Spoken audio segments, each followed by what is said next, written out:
Welcome to episode 9 of the Cinema Dash. Welcome. Yeah, my name is Gabs. Anthony Gabs. And I'm Deej. So, based off my horrendous intro, you can probably guess what movie we are going to review today. Also, the little annotation with the picture and the whole video. Yeah, the thumbnail. Yeah, that's what it's called. Yeah, there we go. Wow, that was the shittiest intro I think we've ever done, but and many more to come. Many more to come. Yeah. Well, yesterday, Anthony and I went to go see Spectre, the new James Bond flick. Yep. Directed by Sam Mendes. Pretty much everybody from Skyfall came back to work on this movie. Daniel Craig's back. Everybody, all the original cast members of Skyfall came back. Naomi Harris, Ben Whishaw, all the essentials. And we have some new people that came on. You know, Dave Bautista. Dave Bautista, Christoph Waltz. That one girl whose name I can't pronounce for Leah Seydoux. Yeah, that one. Oh, hi, how you doing, Leah Seydoux? So she was in that. We have our opinions about every. We do have our opinions. All right, so let's give a general overview of the plot. Right. So pretty much it's Bond doing Bond things. Yeah, pretty much. Bond meets Bond, doing Bond things, and then he meets his ultimate villain, which is Spectre, like in the original Bonds. Yes. Now, I did not know this, but you told me that in every incarnation of James Bond, with every actor that's played him, like Sean Connery and everyone else, like there's at least one movie where they have Spectre in it. Mm-hmm. So. It was most prevalent in like the Sean Connery ones, but Spectre played a huge part in James Bond in the franchise. And now we get our modern incarnation of it. And literally, the movie is named after the whole organization. Yeah, literally. So. So I guess you could figure out which one is which movie is going to be about Spectre. Yeah. Pretty much James Bond doing Bond things.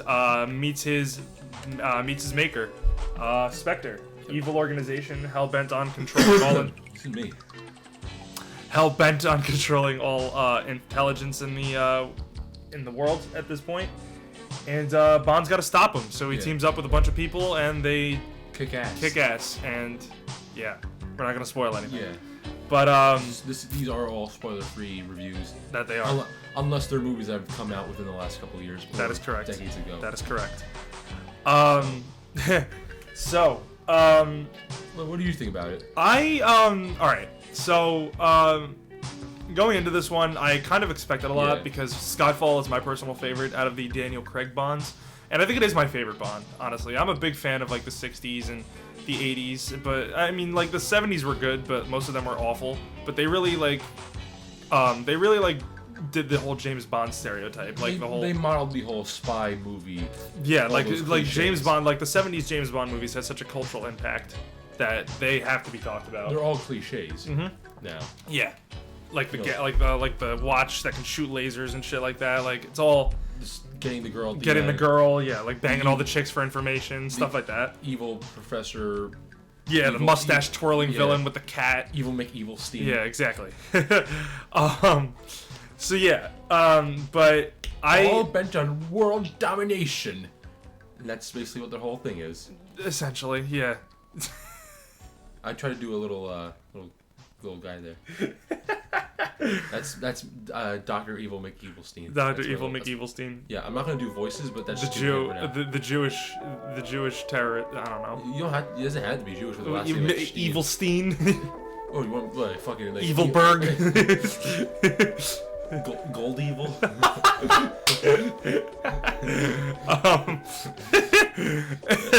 Anyway, we're not anti-Semites, I promise. We're not racist. We're not racist. We're just in it for the jokes, man. You still watch this anyway. Yeah, really. Honestly, we just gotta do this. We just gotta do this because we're bored. I'm just kidding. We love doing this, but anyway, pretty much what was I saying? You had a lot going. Oh yeah, we just had. You really like Skyfall. Oh yeah. So I was a huge fan of Skyfall. I was a really big fan of it. It's probably my favorite Bond movie. Yeah. I really liked pretty much almost all of the Daniel Craig movies. I really did not like Quantum of Solace. That was a rushed movie. That movie did not need to happen as soon as it did. But Yeah. So as a big fan of the Daniel Craig Bonds, I was going into this with pretty high expectations. Did you say Daniel Craig? No, it's a Daniel Craig. I think you were gonna say Daniel. Daniel Craig. Oh my God, no. So yeah, going into Spectre, I had some pretty high expectations because Sam Mendes did such a great job with Spectre. And I knew there was going to be some change because spoiler, by the way, spoiler, at the end of Skyfall when M dies, I knew there was going to be a lot of come out. Skyfall? Yeah, 2012. Right, people had enough time to see it. I guess it was on Netflix. Yeah, it was. Here's the official. But still, rule. you gotta be considerate. Right. Here's the rule: if it's on Netflix and it's been on Netflix within the last 3 years, we're allowed to spoil it. All right, fair enough. Oh, well, I'm just gonna still say that spoiler. Yeah, and if it hasn't, then like, if it's like a movie like fucking like The Guest, and like you haven't seen it. Yeah. Pre like Netflix. Like we're not gonna spoil anything, but Well, this episode's really taken a turn for the shit, hasn't it? Yeah. That's fucking terrible so far. Yeah. Whatever. Let's keep going. Anyway, so being a huge fan of Skyfall, I went into this movie with really high expectations, and because Sam Mendes did such a great job, I really liked almost every aspect of that movie. It's not a perfect movie, but still, definitely one of the best Bonds. I definitely put it in my top 3 for best Bonds. But anyway, best Daniel Craig Bonds. I would say it's the best. No, I'd say Casino Royale is definitely the best Daniel Craig Bond, but my personal favorite is Skyfall. So anyway, yeah, going into Spectre again, I had really high expectations, and when I walked out of the theater, some of those expectations were met, but some weren't. Overall, I had a fun time at the movie. It was a good time. Anthony and I got a pretty decent amount of laughs. This movie is probably one of the underrated, unintentionally funny. Yeah, it's a very unintentionally funny movie, and it's not a bad thing per se, but I feel like at the points where we laughed, we were kind of supposed to laugh. Yeah, I think there were people looking at us in the theater. Yeah, people were looking at us in the theater like, "Why the fuck are they laughing?" But like, it was too funny. Yeah, when we go on to explain why. When we explain why, you'll probably figure it out. So yeah, what'd you think? Overall, enjoyed the movie. Yeah. Some aspects of it I really didn't like. Like there were glaring flaws with the movie. Yeah, but we'll get to that. But we'll get to that. But yeah, what'd you think of it? Just my history with Bond movies. I'm aware that there have been Bonds prior to Daniel Craig, but the only Bond movies I've seen that featured Daniel Craig as Bond. I think I saw Quantum of Solace with my brother and my dad years back. It was either that or Casino. I think I might have saw both of them with those two. I didn't see Skyfall in theaters, but I saw it on. It wasn't on Netflix. No, you know what? I looked at it illegally online. Wow. Oh no! Here comes the government. Here comes the NSA. Oh Jesus! Oh no, God. Yeah. Anyway. So I did that, and then I went on Netflix like, oh shit, it's right there. All right, never mind. So, I like Skyfall a lot. It's just, I mean, is it as good? I mean, in my opinion, it's not as good as everyone makes it out to be. And I kind of saw people on Twitter just like a couple of days ago going like, yeah, Skyfall wasn't all that it wasn't like the best Bond ever. I'm like, no, it's definitely not the best Bond ever. Is it one of the best Bonds ever? You can argue it, but like, to me, it was good. But out of all the Bonds I've seen, it's probably my favorite. But I like this one a lot more, just because I like the action and the story was pretty easy to follow too. Which, if you ever have like a younger audience trying to go see this just because of how, just the one thing that's really, it's James Bond. Yeah, it's just fucking James Bond. Like, everybody likes this. Everyone knows James Bond. It's going to be a character that's going to be in movies probably till day's end. Oh, yeah, definitely. They're going to keep pumping out Bonds. There's always going to be, like, just some kind of story. Like, there's going to be some evil guy doing evil things, and then there's Bond, and he's got to go save the world, or if time comes, the galaxy. No. Can you imagine a space Bond? Oh my God, Bond in space. James Bond. Well, we kind of already got that with Moonraker. Yeah. So, you haven't seen Moonraker, so never mind. But anyway. I know most of them, but I just haven't seen any of them. So, no, I really like this one. I like this one more than Skyfall. I like this one more than Casino. I like this one more than Quantum, which I think everyone will agree with. Really, Quantum was very disappointing. Out of all Daniel Craig Bonds, Quantum is certainly the least. I definitely. But I also think that they've certainly gotten better and better as each iteration comes out, and this one did not disappoint me. I wasn't really hyped for this movie, just because I'm really not like a spy kind of guy. I did watch Kingsman. I really enjoyed. I like that more than this. Oh, Kingsman was great. Yeah. But I mean, I guess we can talk about that. Kind of like how that kind of new, fresh, spy movie in this, older character that everyone knows. Kind of see which is better or not. What? Just like fucking Kingsman and how everyone liked that, and you can compare that to Well, yeah, definitely. There was definitely similarities with Kingsman in this movie, over the top action. Well, it was definitely over the top in Spectre, but there was some over the top action. Well, not as much as Kingsman, but still grounded in reality. Yeah, but Bond is known for some over the top action. Well, the Daniel Craig Bonds haven't really been over the top. They've been more realistic and gritty. They blew up a guy with shark things. Remember in that one movie? In what movie? In one of the Bonds, the guy. I'm talking Daniel Craig Bonds. The Pierce Brosnan Bonds and the Roger Moore Bonds were definitely over the top, but I'm talking Daniel Craig. His movies have definitely been more grounded in reality. They're more realistic. Yeah. But you could compare Kingsman and Spectre on some levels because Kingsman definitely had a lot. Kingsman was basically made of over the top action. And Spectre definitely had some moments where there was definitely over-the-top action. It's really a parody of all spy movies. Oh yeah, really. Kingsman, definitely parodies a bunch of spy movies like James Bond and stuff like that. But not like a comedy parody. I mean, obviously it's funny. And well, yeah, there was some funny. Well, yeah, there was mostly funny moments in that movie. But yeah. So, what did we like about the movie? Well, I think you and I can mutually agree on the fact that they're just over the top. The one over the top scene. Oh my god, no one before that. Oh yeah. So the action in this movie is fantastic. All right, I will say it's great action. Should I give? Please do the honors of explaining. This is the reason why we laughed so fucking hard in the theater when There's two scenes that we both laughed really hard in. Yeah. And they're both not spoilers. So if I'm telling you this, there's no don't worry about it. So the first scene, which I'll call Bond and the Mouse. Alright, so Bond and whatever the girl's name was, Swan. Madeline Swan. Madeline Swan. Played by the girl I can't pronounce. Leah Seydoux. That one. So they're in they would go to some hotel room or whatever. Yeah, in Tangier. In Tangier, the most out of the way country ever. But whatever. It's so out of the way I didn't even know it was a country. That's when you know. That's when you know, guys. This is a place. I thought. This is a place. All right. Well, whatever. But anyway, continue. So she's all oh, I'm tired from all this running away and being all damsel in distress and all that stuff. So I'm gonna go take a nap on this bed. You can stand guard and so you can protect my life. That's basically what you're doing this entire movie. And Bond's yeah, okay. So she's yeah, okay. So she's asleep and Bond's just sitting in a chair with a gun, being protected and all that. Yeah. All of a sudden, you see his mouse just come right into this. It's just looking at him on the floor. It's also very much CGI. You can tell it's CGI. Yeah, it's a CGI mouse.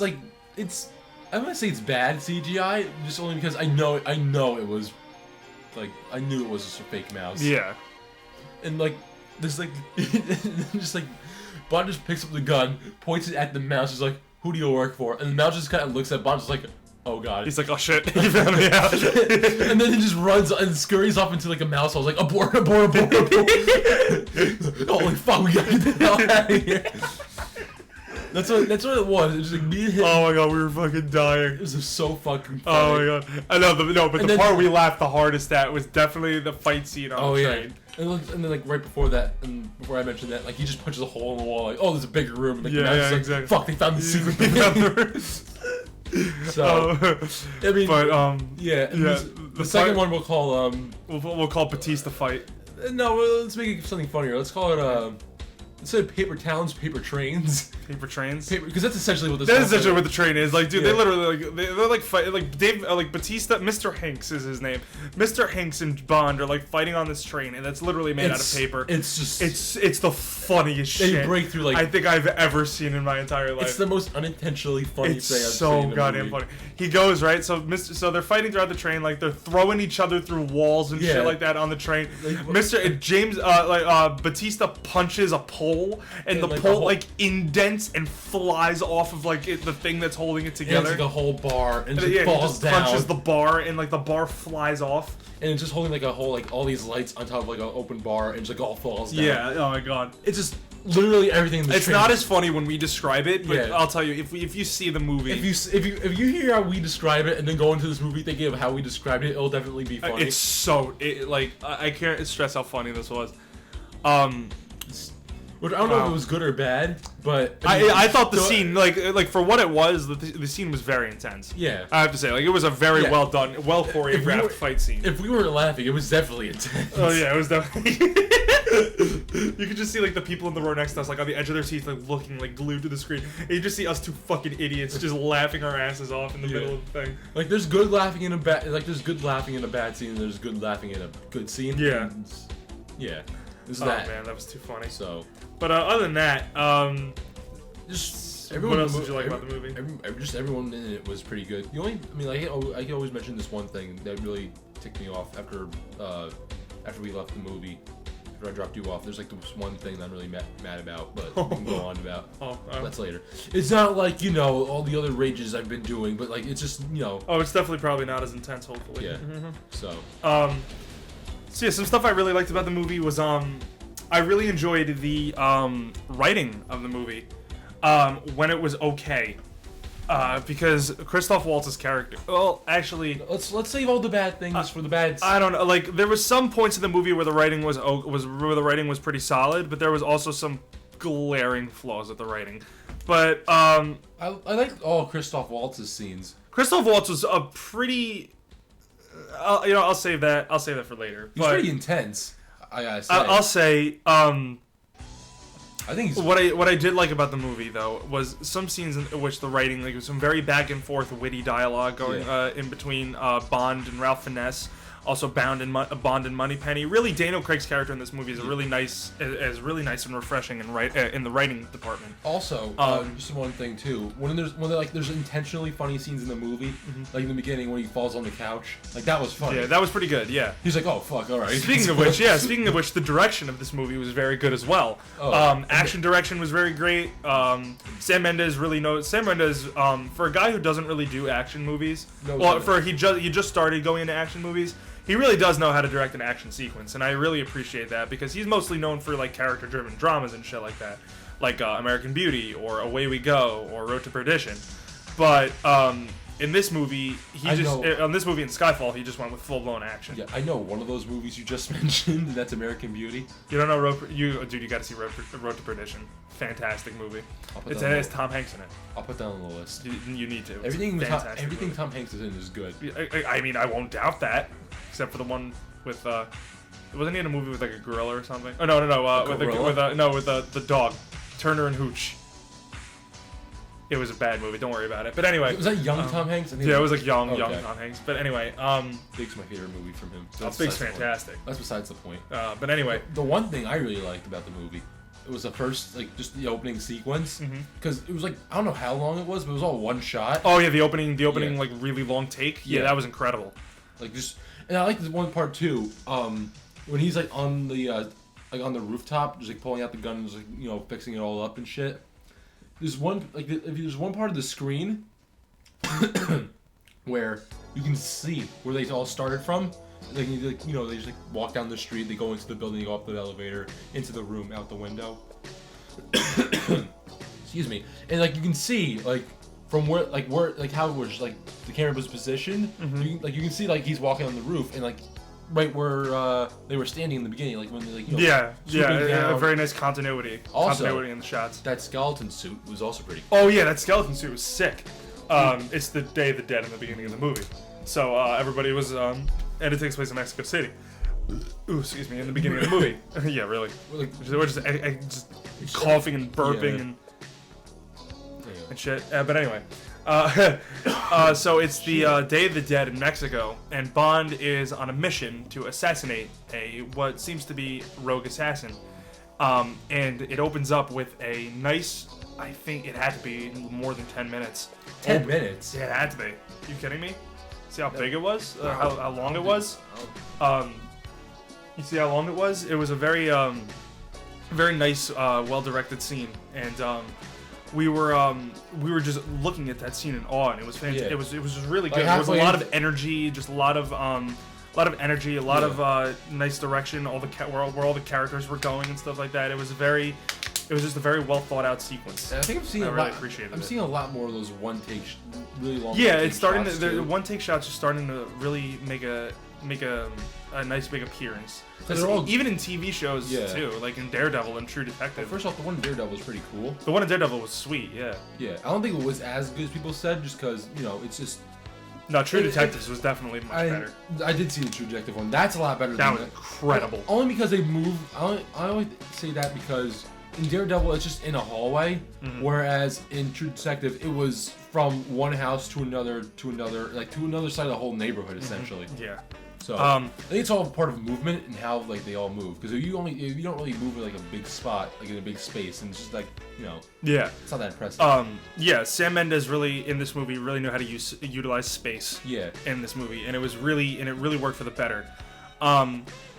So yeah, those I really enjoyed the direction of the movie. The action was fantastic. A lot of really great stunts that were in it. Oh yeah. Like the plane scene. The plane scene was fantastic. Cool. I'm not gonna spoil anything on that, but plane scene's great.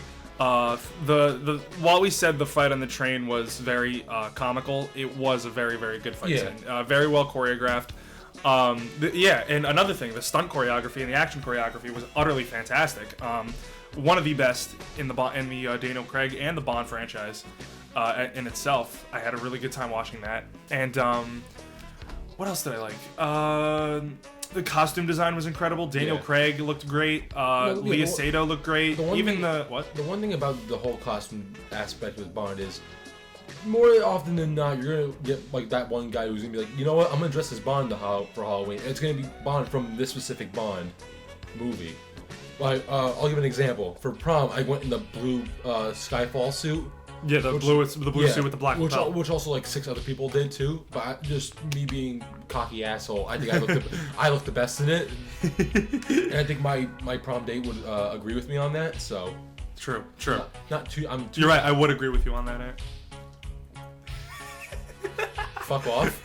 Number 1, and number 2. Fuck off. So anyway, he really liked it. But anyway, you shut your mouth. So yeah, like we had 10 good minutes there. And we did have 10 minutes. I ruined it. I'm sorry. I ruined it. Anyway, so now that we covered what we liked about the movie, let's cover what we disliked about the movie. All right. Well, there were some problems with this movie. The one main problem I have with this movie was the fact that Christoph Waltz was in, count him, 4 scenes in the movie. Yeah, he like for Spectre to be such a big thing that it is in the Bond universe, I was very disappointed by the lack of Spectre in the movie. Lack of the head of Spectre being Christoph Waltz. It's just the fact that when I say 4 scenes, I literally mean 4 scenes. Yeah, he was in a very limited amount of scenes. And 2 of them, he's in shadows. Yeah, 2 of them you can't even see his face. Yeah, And it was kind of stupid too. Like you were expecting, like he had like a disfigured face or something, but like no, it was just regular Christoph Waltz's face, just covered by shadows. You can say you can say that kind of gives him more of a I don't want to say demonic, but like more evil presence in the movie. Yeah, it was definitely a more evil, intangible presence, but like. Ooh, SAT word right there. Yeah, good SAT word. But anyway, very like, SAT evil. which I'm not taking. But what I will say though is when James first meets Christoph Waltz, when he's in that meeting hall in Rome. By the way, I have to say that's number 2 of all 4 scenes. Yeah. So I have to say though, the tension that was built in that scene was masterful. Yeah. Bond is looking to infiltrate this Spectre meeting. It's not a spoiler at all. It's literally shown in the trailer like 6 times. Oh yeah. But he is infiltrating this Spectre meeting and trying to figure out who the leader is, like what their motives are. So he disguises himself as one of the Spectre members, and he just goes in and he listens to their conversations and their plannings and things like that. And throughout the scene, we get these very wide shots, very wide shots mixed in with these very close-up shots of Bond and eventually Oberhauser, which is Christoph Waltz's character. And I have to say this: the tension that's built in the scene. There's no music. Yeah. There's absolutely nothing. It's a very dimly lit set. Like, and it's a big table, It's a very table. big table. A bunch of people surrounded by it. Criminals. You can see all their faces. You can see all their faces except for Christoph Waltz's character's face, which was absolutely great. Lighting was great too in the movie. Who? Lighting, just the whole. Lighting. Oh yeah, the lighting was good. Just without that whole aspect. Yeah. But yeah, the tension that was built in that scene was utterly fantastic. I'm not gonna say anything else about it because I'd like for you to experience it yourself. But the tension, in that scene in particular was absolutely fantastic. It had me at the edge of my seat. Yeah. And while it was only Christoph Waltz was only in 4 scenes, it's just the fact that he's just so good of an actor that 4 scenes is really all you need of him to just establish that he is a bad guy, he is doing bad things, and he's very good at what he can do, and he's very manipulative too. Yeah. So, that's like the one main point of it. Just only the fact that you only see him in 4 different scenes, but he's good in all of them. That's one of the thing. That's like the thing about what I didn't like about the movie. Christoph Waltz was completely underused, but when he was used, he just wasn't a good villain. Really? He was nothing more than just this mustache twirling villain that's like, I can do this because I can. He's also just type a mustache, so he really didn't have any motive behind his. He also really didn't have any mustache.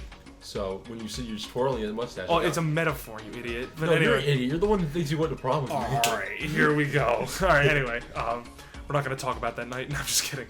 But anyway, he was just this mustache twirling villain that really had no motive other than that I'm bad and I want to do bad things. And his writing wasn't good at all. Like he was a very underwritten character. It was very topical in a sense, just because it's all like Spectre's being observant of everything and essentially being NSA, but like evil. Yeah, but like that's topical as well. but like evil.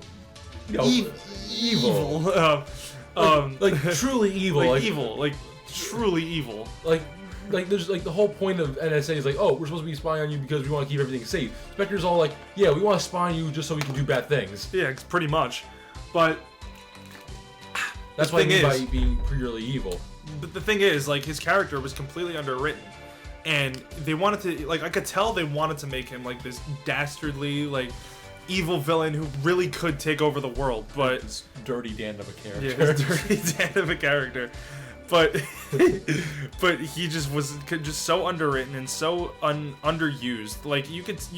Christoph Waltz could do so much better than he actually did in this movie. Because you see him in Inglourious Basterds. You see him in Inglourious Basterds. You see him in Django Unchained, both of which he won Oscars for. But then you see him in this, and it's just wow. I was expecting so much more because they build up Spectre to be this huge this huge terrorist organization that can literally destroy the entire world in the blink of an eye. Thinking of that now, the only reason why I think that they would show him so not often, just not show him, basically not show him at all, is that he can be in another movie, another Bond movie. Because it's happened where a Bond villain has been in more than one movie, correct? I think there's 1 or 2. Yeah, Mr. White. Yeah. Which he was in this movie, and I was very pleasantly surprised by that. I was very pleasantly surprised by that. I'm talking about older Bond movies as well. There's I think there's one character, one evil guy in particular that's. I forgot. I completely forgot. I'd have to go back and think about it. But I'm just saying, this wouldn't be the first time we'd be seeing a Bond villain show up in 2 movies. But I'm just saying it'd be the first time in a long time that we've seen it. Yeah. But it's just that's why I think that's why I think they showed him so not often. Showed him so less. Yeah. Yeah. And it's the thing is, it's he was in the movie. He's I am the author of all your pain. That was a good line. Yeah, it was. Yeah, I have to say it was a very good line. But he's Lashif, Silva, Quantum. They've all been my handiwork and stuff like that. And it's oh, okay. Well, then, if they were all your handiwork and they failed miserably, like, then you're gonna be like this whole you're gonna be like on this whole new level, because like each of those villains have taken something personal away from Bond. Lashif taking away Vesper Lind, and is that Eva Green? yeah, Okay. Lashif taking away Vesper Lind, Mr. White like almost killing everybody, and then Silva taking away M and stuff like that. Yeah. Like every single Bond villain, every single Bond villain in the new Daniel Craig movies has taken something vital away from Bond, but like. And you go in expecting like, okay, like Blofeld is gonna take something. Well, Blofeld is really what is what Christoph Waltz changes his name to, and it like sort of a tribute to the older James Bond movies where Blofeld was the leader of Spectre. So Oberhauser changes his name to Blofeld, and he has like that classic scar across the right side of his face, like the old Bond villain. He's blind in that eye. Lack of eye patch. Lack of eye patch. And it's like you're expecting Blofeld to like take so much more, like completely destroy Bond, like at the core. But no, he's just like this. He's just like this guy where he's literally just like, Bond. Yeah, I'm going to torture you, and then I'm going to kill your girlfriend, and then blow up this building, and then kill everybody at MI6, and then we're going to destroy the entirety of the United Kingdom, and it's going to be hilarious. And then Bond just like shoots all of his guards in the face, gets the girl, and drives away. And like you're expecting so much more. It was just very underwhelming, I would have to say.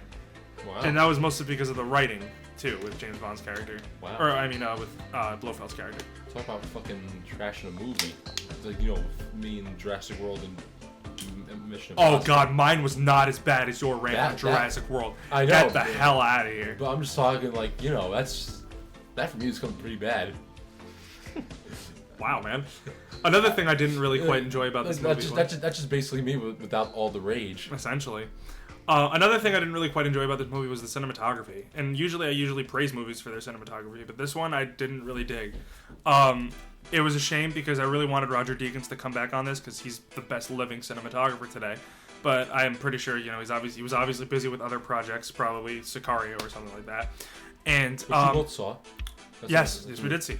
I don't think we'll review it though. No, probably not. All right, if you want a quick review of it right now, great cartel movie. Check it out.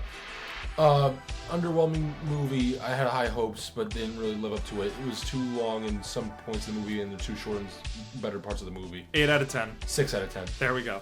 That's our review of Sicario. Goodbye. Anyway, another thing I didn't really, the cinematography. I was really looking forward to Roger Deakins coming back on this movie, but unfortunately he wasn't. So we had Hoyt van Hoytoma. Hoyt. Yeah, Hoyt van Hoytoma, or however you say his last name. I'm sorry for butchering it. But I don't really know. I don't really know anything he shot before this, so I was like, oh, maybe they got a new cinematographer. And I haven't checked his IMDb page or anything, but I'm pretty sure he's worked on some. Yeah, I'm pretty sure he's worked on some big name productions. But I gotta say, I really was not a fan of the cinematography in this movie, or it wasn't as artsy as I would say Skyfall was. Excuse me. It wasn't terrible, but it was just very underwhelming. There was a lot of very generic shots. I will say though, his use of lighting was very good, as we were saying before. His use of lighting was impeccable. The one shot of him going up the stairs. Yeah, the one shot of him going up the stairs. That's also in the trailer. Mm-hmm. That's like one of the only times I've said I pointed out that's a good shot. That's a good shot. Yeah, don't get me wrong. There was a bunch of great shots in this movie. I have to say, it's kind of funny, but I think some of the best shots that he did in this movie were just dialogue scenes. That's true. I have to say, Hoyt, I'm just gonna call him Hoyt, but Hoyt really knows how to shoot a dialogue scene. He made it interesting. He had some really nice lighting when going into it. The only thing is, he films by windows way too much, and they don't check the white balance on it. When there is a couple scenes where Bond was standing near windows, and he was completely shadowed by the light coming from the window, and it was very weird because that's beginner film school things to adjust the white balance. You can argue that's just him being mysterious because it's his whole persona of just him, he's an undercover agent. All right, and that's been realized in 30 other James Bond movies. I understand and literally that. nobody has done that. Why would they start now? I don't fucking know. You're the one going to be a film major. I'm just the one being a journalism major. All right. If I'm the one that's if I'm the film major, I'm saying that it's definitely a mistake. I'm just justifying in my own opinion. All right, fair enough. Fine. We're moving on. We're moving on. I don't want to get. No, we're not arguing on this episode. We're moving on. I win. Anyway, shut up. I win. Shut up. Anyway, shut up. I win. I win. Fuck off. Anyway, yeah. So other than that, cinematography was very underwhelming. Writing was very underwhelming. Kind of disappointed by the lack of the Bond car. The Bond car was in it, like it was obviously an Aston Martin. Yeah. One big chase scene with it, but it's then. But there's also, I mean, like, there's out of the movie. There's other chase scenes in it in the movie too that just I think were better. I don't like that one was just like very underwhelming. Like there's like one part where he's got like the spy car's got like, spy gadgets in the car, and it's like the one really cool one that would have been really cool to see just didn't work. Oh yeah, like that was stupid. Like. I mean, you have any money in the budget to put things into that? Yeah, you had a $250 million budget. Like, at least put that in. But I have to say the biggest problem with this movie, besides the writing, cinematography, and everything, is just how generic it got. Let me explain. The 70s Bond movies were kind of like, were definitely the campy, like, Bond bangs the chick for information. Shake and not stir. Here's my vodka dry martini and shit like that. But like everybody knew about that. Everybody had a good time with them. They weren't necessarily great movies, but they were needed to be talked about because they pretty much defined the spy genre. And in Spectre, they did that. They like did a bunch of 70s throwbacks, but they just copied them from the 70s. They didn't do anything to innovate them. They didn't do anything new with them. Like. The one scene with Monica Bellucci, I was very disappointed because Monica Bellucci's a looker.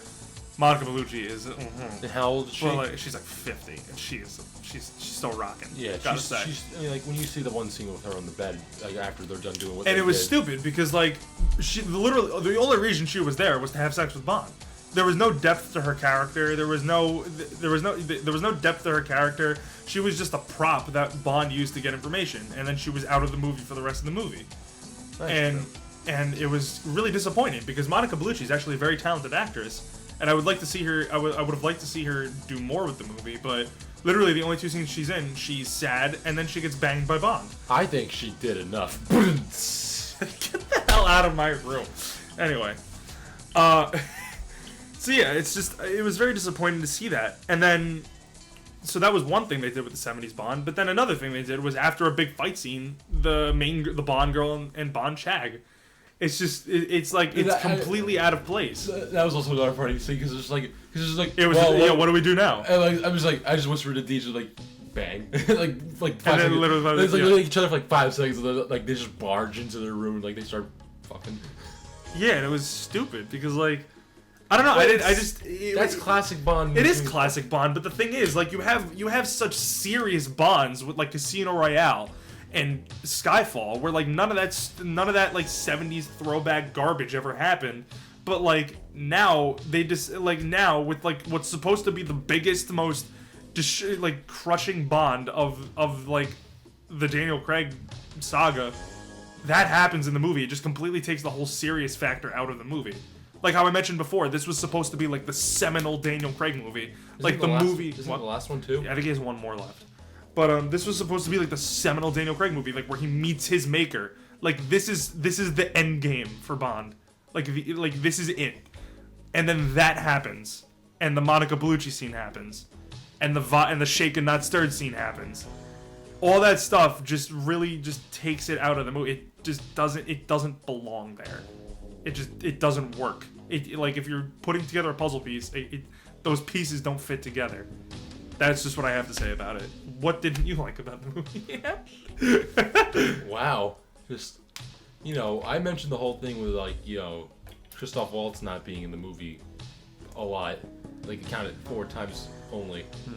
And after that, you just like took like 20 minutes. You know what? I did. So. I did. I did enjoy the movie. Like, don't get me wrong, I had a good time at the movie, but like, it's just that really bothered me when I was watching it because I went in with such high expectations after Skyfall, And then that happened, and I was like, well, that's just terrible. That's actually awful. That's basically like me raging, only with like Jurassic World and Mission Impossible 5. Only you didn't rage, and you're probably gonna give this movie a good score. I mean, we have yet to see a better score than what I gave those two movies. We're gonna wait and see. Really? Like, all right, fine. All right. So, wait. What else caught your attention in the Just, movie? I mean, we could have like really saved this for like the whole like. There's like the mouse scene was really funny. Yeah, the mouse scene was really funny. There were some good comedic moments in the movie, I have to say. Like the one, albeit some unintentionally funny moments, but the one thing which I think they used like going back to the whole Christoph Waltz not being used as much in this movie. Like he's a very humorous character when he's like in his movies. Like you saw like Inglourious Basterds and fucking Django Unchained. Thank you. No problem. Like I'm thinking like it's another Quentin Tarantino movie, just because he's funny in both of them. He has the ability to be funny, and he could have like thrown a joke here and there, but just like he didn't use them. But it's just that's really disappointing that Christoph Waltz wasn't utilized as well as he could have been. It's the only real beef I have with this movie.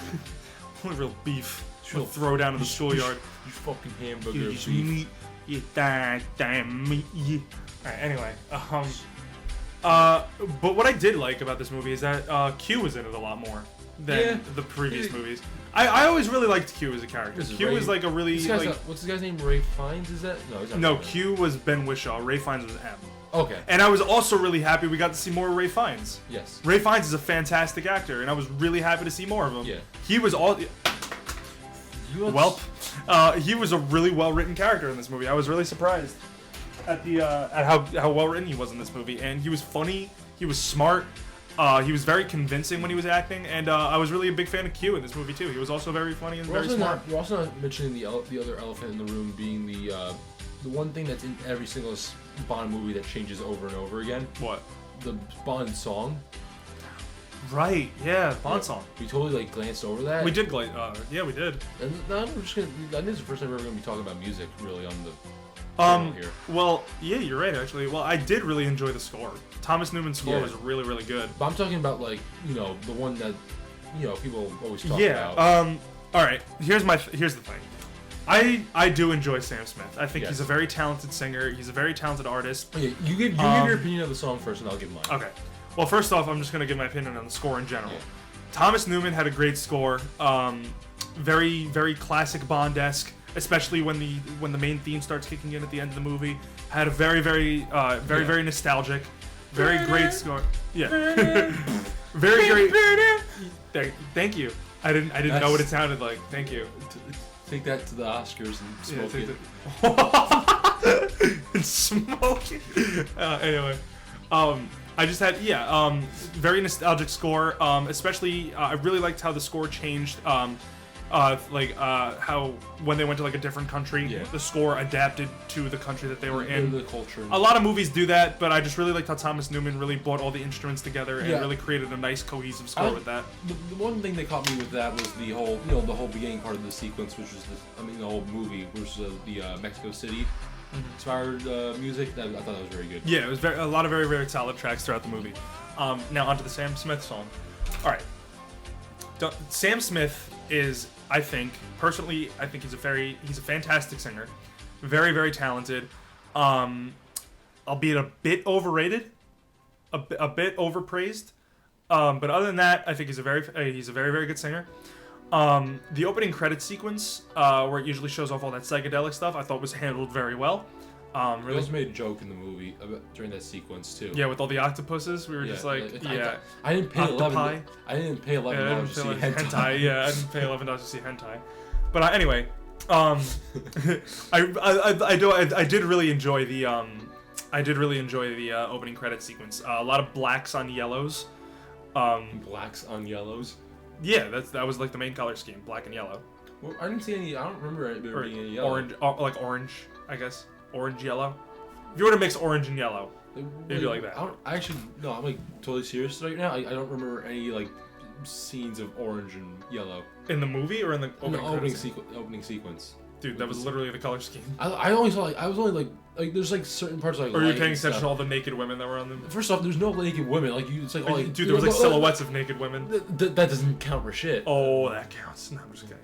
Like there's like some parts where like some parts are like lit up, and like you can see like kind of like some. Oh, you know what? The only thing I remember from that being orange and yellow was when Bond had like all the people like just rubbing his body.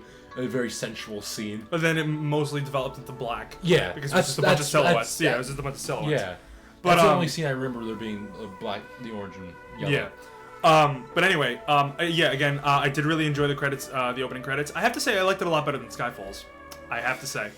But I did really enjoy Skyfall's, how like really psychedelic. Well, they're usually all really very psychedelic. Like especially that one scene, or the one scene in the opening credits in Skyfall, where like the hand comes in and plucks James out of the ocean. Yeah. You know what I'm talking about? Yeah. Yeah. Did really. You know what? I enjoyed them both, but I have to say I enjoyed Spectre's just a tad more. But anyway, back to Sam Smith. Anyway, so yeah, overrated. Very talented artist. A bit overrated, but I have to say I did enjoy the song. Don't think it's as good as Skyfall.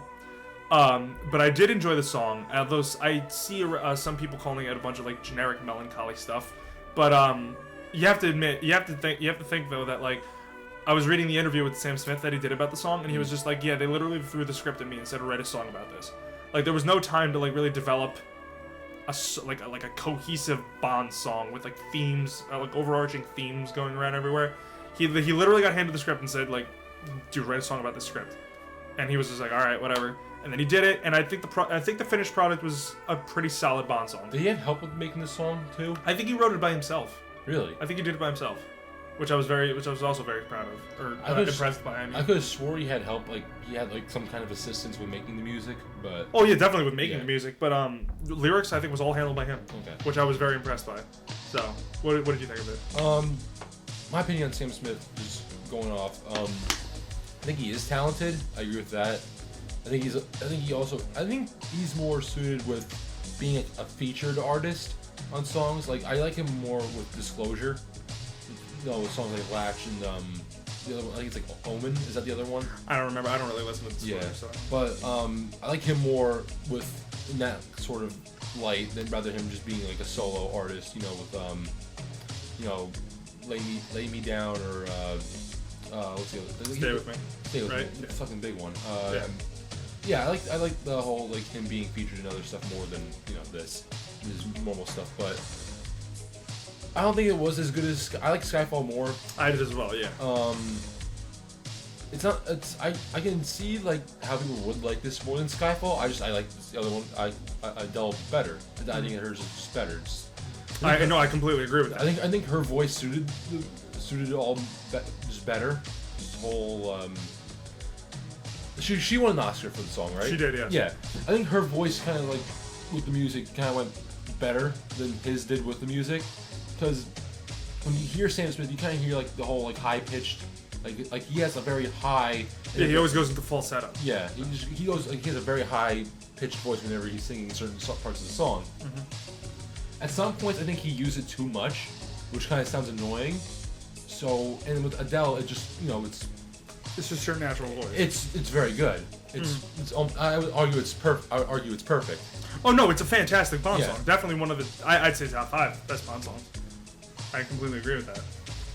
Yeah, but I think it's just better. But the opening sequence, out of the 4 Daniel Craig Bond movies, Quantum, Casino, Skyfall, and this Spectre. I think I like Casinos the best, just because I think it just went with the whole like theme. What was Casinos again? It was like a whole like just like cards and like poker and. Oh, like are we talking about credit sequences or songs? The opening sequence. Oh no, I'm talking. What was the song? Do you remember the song? I don't remember. All right, well whatever.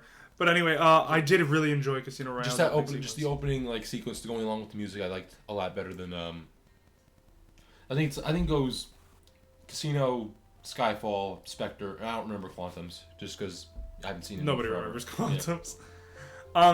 Yeah. So I did enjoy the Sam Smith song, "Writing on the Wall," right? Yeah, that's what it's called. I did enjoy that. I did very much enjoy that. Also, like the CGI octopus, I thought he was cool. Yeah, the Yeah. the octopus was really cool. Yeah. All the really all of that opening scene, like all of the animated, Yeah, all the effects in that were pretty good. It's all like, just especially nowadays with all the technology and how you can just basically make whatever you want with CGI. Pretty much. It's all very good. And the fact that like it's such a whole main staple of the entire Bond, Yeah. all those like the cliches. It's like, that has to be one of them. Yeah. They are getting better and better. Mm-hmm. So yeah, but I just think like Skyfall and Casino did so much better. All right. Final verdict on the movie. You go first. All right, I'm gonna give this movie. I would bang 7 chicks out of 10. Yeah, see, it is better than what I gave fucking Jurassic World. Well, you gave Jurassic World like a 1. How obviously it was gonna be better. I wasn't gonna give this movie a 1. Yeah. So there you go. So why'd you have to make me wait for it? And just say like, oh yeah, it's definitely better than what you gave Jurassic World and Mission Impossible. Well, 5. obviously it was gonna be better than what you gave Jurassic World because you utterly hated that movie. Oh, because it was shit. Yeah, it was terrible. But let's continue. So I would bang 7 chicks out of 10 for this Do movie. I have to do the whole thing again? No. I really don't want to. Please don't. Okay. I'll die. Yeah, I would bang 8.5 Bond chicks out of 10. Precisely being 3 Denise Richards, one Halle Berry, who's a lot, maybe one Eva Green here and there. This one, this one could be like the half. Fair enough. What's that like? I don't know, man. Like, that's 5. That's 5.5. And the three can be like I don't know. Whatever. Like it can be whoever you want. Whatever, man. All right. Well. Yeah. Spectre, new James Bond. So Also- this might be Daniel Craig's last. Maybe not. Who knows? Also, quick story. I was going up to get the ticket for this movie. I'm like, don't say Spectre, don't say Spectre, don't say Spectre, don't say Spectre. I'm like, can I get one ticket to Spectre? Like, damn it. You didn't say that. You said that. I was like the whole time I was like, don't say Spectre, don't say Spectre. One ticket to Spectre. I'm like, okay, cool, we're good. Such an ass. Oh my god. Gotcha. Oh, I get it. Yeah. All right. Yeah. Yeah. Yeah. Nailed it. All right, guys. Oh, we're awful. We'll get better. We'll get. Yeah. Maybe. Maybe not. Probably not. I don't know. If you like this, if you like this stupid shit, like, comment, and subscribe. Yeah, like, comment, and subscribe. I think we lost a subscriber actually. Yeah. I was checking the subscription list and I think it went from like 9 to 8, or maybe it was at 8 the whole time. I don't remember. But anyway. It's because I unsubscribed. Yeah, we subscribed from our personal account. No, whatever. Yeah, whatever, man. I'm Gabs. And I'm Deech. We'll see you all next time. Thanks for watching.